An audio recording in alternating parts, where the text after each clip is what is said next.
यार वीडियो कहां से शुरू करूं। रातों रात पलट दिए भाई, रातों रात इस क्लब ने दुनिया पलट दी है भाई, दुनिया चेंज कर दी है। एंसिलोटी से शुरू करूं, तुकिल से शुरू करूं, या फिर अपने नागल्समैन से शुरू करूं। Nagelsmann to Real Madrid. For me भाई I still prefer Tuchel. Best था एज अ वो जो एक्सपीरियंस है ओवर नागल्समैन। वो जो एक्सपीरियंस कोच है, वो यूसीएल विनर है, वो जो प्रूवन स्टफ है, वो जो प्रूवन कोच है। मैं क्यों चाहता था नागल्स अपना एंसिलोटी के बाद अगर नेक्स्ट एरा के हिसाब से, नेक्स्ट प्रोजेक्ट के हिसाब से, नेक्स्ट प्लेयर्स, यंग प्लेयर्स, सब कुछ वो सबको ध्यान में रखते हुए बेस्ट परफेक्ट अगर कोई कोच था वो तुकिल था। आपको आइडिया लगने वाला तुकिल कितना ज्यादा इंपॉर्टेंट है और नागल्समैन टू रियल मैड्रिड कितना ज्यादा इम्पॉसिबल है फॉर मी। मैं अपने भाई इस पे देने वाला हूं थॉट्स, आप लोग जरूर देना कमेंट सेक्शन में। इफ एंसिलोटी लीव, इफ एंसिलोटी जो कि बहुत ज्यादा दिख रहा है, अब दिखना शुरू हो चुका है। विनिशियस की जो स्टेटमेंट आ रही है, रॉड्रिगो की जो स्टेटमेंट आ रही है टू ब्राजील, बात करेंगे भाई। इफ एंसिलोटी लीव्स भाई, I wouldn't mind भाई, I wouldn't mind Nagelsmann at all भाई। एक चीज मैं आपको यहाँ पे क्लियर कर देता हूं, जो मैं तुकिल में देखता था और मैं थोड़ा सा क्रिटिसाइज करता था अपने कार्लो एंसिलोटी को, और अब मैं क्यों देखता था तुकिल को परफेक्ट मैनेजर, वही सेम चीज मुझे नागल्समैन के अंदर दिखती है। नागल्समैन कहीं भी जाए, लिखवा के ले लो भाई, नागल्समैन कहीं भी जाए वो सक्सेसफुल होगा। किसी भी क्लब में जाए उसका career as a coach successful होने ही वाला है, क्योंकि उसका जो देखने का नजरिया है फुटबॉल का वो बहुत अलग है। डेफिनेटली सेम जो मैं वो टॉप कोचेस में जो पेप के अंदर है, वो आर्टेटा के अंदर है, वो तुकिल के अंदर दिखता है, वही मुझे नागल्समैन के अंदर भी दिखता है। फुटबॉल को जिस तरह वो देखता है, फुटबॉल को देखता है वो एज एन इवॉल्विंग गेम। वो फुटबॉल इज इवॉल्विंग गेम भाई, evolving game as an evolving game. जो कल का जो आंसर था वही आंसर कल के क्वेश्चन का सॉल्यूशन नहीं बन सकता। ये एंसिलोटी का सबसे मैं इस पॉइंट पे क्रिटिसाइज करता था। क्या इसका मतलब क्या है?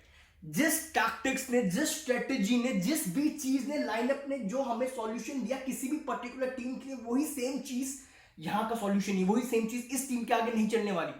Football is as an evolving game देखना पड़ता है आज के। अगर आपको एज अ करियर, लंबा करियर चाहिए एक मॉडर्न फुटबॉल में भाई, वो नागल्समैन के अंदर है। जिस चीज ने कल हमें काम करके दिया, वो टैक्टिक्स इस टीम के आगे नहीं कर सकती काम। जो भी अब बार्सिलोना तो उसके हिसाब से प्लान बनेंगे, रियल मैड्रिड अगर क्या मैच लिवरपूल से तो उसके हिसाब से टैक्टिक्स बनेंगे, उसके प्लेयर्स के हिसाब से, जो भी उसके हिसाब से काम होगा, स्ट्रेटेजीज बनेंगी, लाइनअप बनेगी, उसके हिसाब से वर्कआउट करेंगी चीजें। वो नागल्समैन के अंदर, वो तुकिल के अंदर, वो चीज मैं कार्लो एंसिलोटी के अंदर नहीं देखता भाई, बिल्कुल भी हटाओ। ठीक है, तो भाई बात करते हैं सबसे पहले रीजन।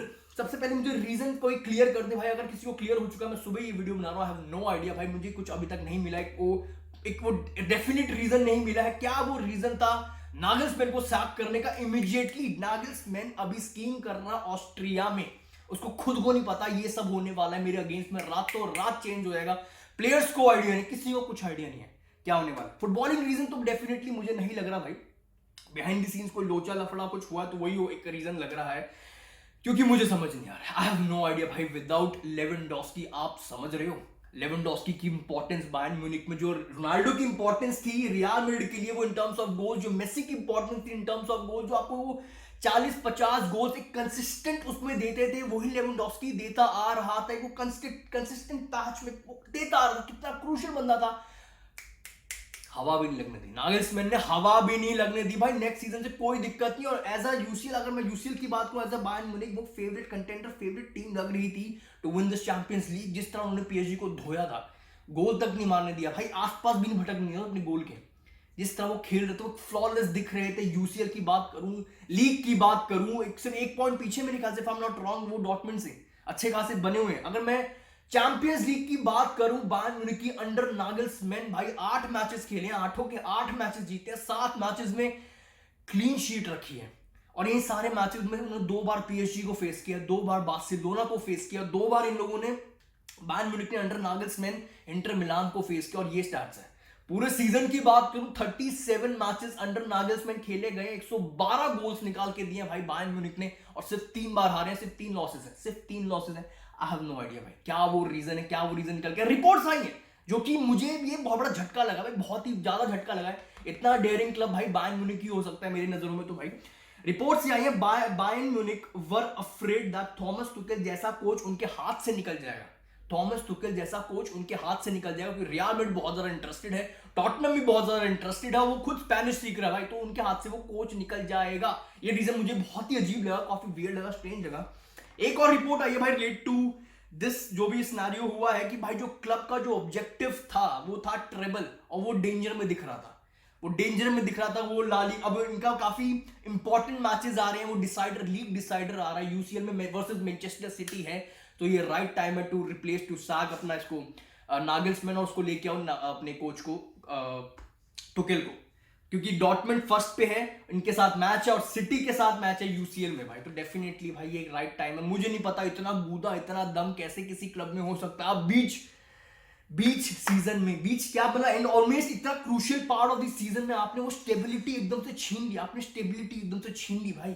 वो स्टेबिलिटी भाई, स्टेबिलिटी वो कोच जो डालता है, वो अपने जो प्रिंसिपल्स, अपनी जो मेथड जो डालता है, आपने छीन ली। अब नेक्स्ट न्यू कोच आएगा, वो समझने में जो भी चीजें, आई हैव नो आइडिया भाई, इतना गूदा कैसे किसी टीम में हो सकता है। आपने पहले उसको बैकिंग दी है, आपने पहले उसको 5 साल का कॉन्ट्रैक्ट दिया है, उसको प्रॉपर सपने दिखाए कि भाई तू इधर सिस्टम बना, तो अपना इधर प्रोजेक्ट बना, जो करना है, तेरे को हम बैकिंग दे रहे हैं, तेरे को हम 18 महीने के अंदर, उसको 18-20 महीने के अंदर उसको सैक कर दिया इमीडिएट इफेक्ट के साथ, उसको साइनिंग्स दी हैं, माने जैसा प्लेयर, डीलिट जैसा प्लेयर, उसने कैंसिलो मांगा, आपने उसको कैंसिलो भी ला के दिया है भाई। एकदम से क्या वो रीजंस है, आई हैव नो आइडिया। ये चीज मुझे बिलीव करने में बहुत ज्यादा मुश्किल हो रहा है भाई। बायर्न म्यूनिख जैसा क्लब, इतना बड़ा क्लब, छोटा मोटा क्लब तो है नहीं भाई, बहुत ही बड़ा क्लब है। तो एंसिलोटी पे आते हैं भाई, एंसिलोटी टू ब्राजील। मैं क्या बोल रहा हूँ, क्यों मुझे वो जाते हुए दिख रहा है, सबसे मेन रीजन मैं पहले क्लियर कर चुका हूँ। एक ही सीजन में 3 एल क्लासिको हारने के बाद, मैं नहीं देख रहा भाई किसी भी कोच को, एक ही सीजन में 3 एल क्लासिको हारने के बाद, एक ही इन अ रो, एक लगातार, I have no idea.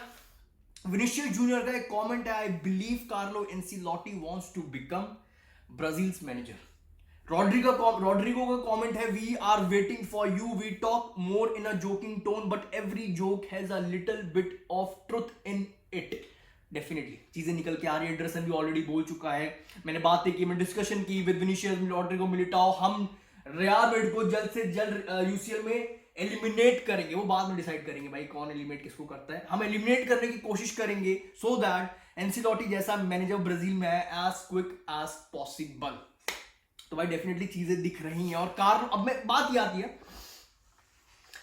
Nagelsmann to Real Madrid, क्या मैं चाहता हूं, जो हमारे पास अब ऑप्शंस बचे हैं मार्केट में, डेफिनेटली भाई क्यों नहीं, आफ्टर तुकेल डेफिनेटली मुझे ये कोच, एक young coach for my young team, जो हम प्रोजेक्ट बिल्ड कर रहे हैं उसको मैं देख रहा हूं इस सिस्टम में 4-2-3-1, वो खिलाने के लिए जाना जाता है नागल्समैन। 4-2-3-1 जिस तरह वो खिला रहा था इस सीजन भी बायर्न म्यूनिख को, वो सारे प्लेयर्स हमारे पास अवेलेबल है, और उसका रिकॉर्ड वर्सेस बार्सिलोना, ये जानता भाई बार्सिलोना को टैकल कैसे करना है, इसके जो रिकॉर्ड्स हैं वो अपने में ही बहुत कुछ दिखाते हैं। 4 मैचेस हुए इसके वर्सेस बार्सिलोना, 11 गोल स्कोर किए हैं और 0 गोल्स खाए हैं, 11 गोल स्कोर किए हैं और 0 गोल्स खाए हैं। तो डेफिनेटली भाई, व्हाई नॉट भाई, नागल्समैन जैसा कोच रियल मैड्रिड में आफ्टर एंसिलोटी। अब बात ये आती है भाई, अपने में ही जो राइट हैंड है पेरेज का, बहुत ही इंपॉर्टेंट पर्सनैलिटी कैरेक्टर है अपने क्लब की, मैं जास की बात करूं, सांचेस की बात कर रहा हूं भाई, ही इज इन लव विद, मतलब हर किसी ने ये चीज शो हो रखी है, ये चीज हर किसी ने दिखा रखा है, he is in love with Nagelsmann. Club ने ट्राई किया to appoint him 2 times before, उसने खुद रिजेक्ट किया, ये भी स्टेटमेंट है अपने ही नागल्समैन की, जो उसने स्टेटमेंट आके दी थी कि भाई I am not prepared, I received a call from real Madrid, one of the best club, one of the biggest club, भाई आई एम नॉट प्रिपेयर्ड, इतना मैं अब वो उतना एक्सपीरियंस नहीं है मेरे पास वो लैंग्वेज नहीं है, अभी स्पेनिश मेरे को नहीं आती है, but if Real Madrid call me again, maybe my decision is different. Definitely भाई, जितना मैंने उसको अभी तक बायर्न म्यूनिख में देखा है, वो पैशनेट, वो टैक्टिक्स, वो दिमाग, वो टैक्टिक्स जो अभी तक उसने यूरोप में दिखाया, why not भाई। और definitely I am interested as a fan, as a Real Madrid fan after Ancelotti. आपके क्या थॉट्स हैं relate to Nagelsmann to Real Madrid, जरूर बताना भाई, जरूर बताना आपके क्या थॉट्स हैं। सॉल्व फॉर दिस वीडियो भाई, नेक्स्ट वीडियो में, कुछ आने वाली वीडियोस में कवर करूंगा क्या इसके थॉट्स हैं, क्या इसके टैक्टिक्स होते हैं, कैसे ये जाना प्रेफर करता है विद रियल मैड्रिड, क्या ये सूटेबल रहेगा टैक्टिक जो भी है। That's all for this video, I will see you very soon, thank you.